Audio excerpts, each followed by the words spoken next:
თუ შაქრიანი დიაბეტის დიაგნოზთან ერთად ცხოვრობთ, ხშირად იზომავთ გლიკემიას. მაჩვენებელი ხან მაღალია, ხან დაბალი.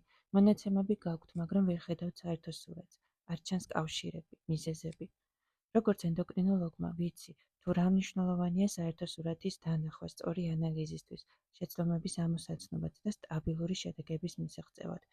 სწორედ ამიტომ შევქმენი დიაბეტის დღიური პაციენტებისთვის, ვისთვისაც მნიშვნელოვანია, რომ პროგრესი გახდეს თვალსაჩინო. დღიური საინფორმაციო გვერდები თქვენი მუდმივი და საიმედო თანამგზავრი გახდება დაავადების მართვის გზაზე. დიაბეტის დღიური ხელმისაწვდომია ორი ფორმატით. ბეჭდური ვერსიის ღირებულება 35 ლარია, ელექტრონული ვერსიის შეძენა კი შეგიძლიათ სიმბოლურ ფასად 15 ლარად. ელექტრონული ფორმატით დღიური შეგიძლიათ გახსნათ მობილურშიც და სხვა ელექტრონულ მოწყობილობებში, სურვილისამებრ ამობეჭდოთ სასურველი გვერდებიც. შესაძენად მოგწერეთ გვერდის პირად შეტყობინებებში ან დააფიქსირეთ სურვილი კომენტარებში. დღე გრძელ და ხარისხიან ცხოვრებას გისურვებთ.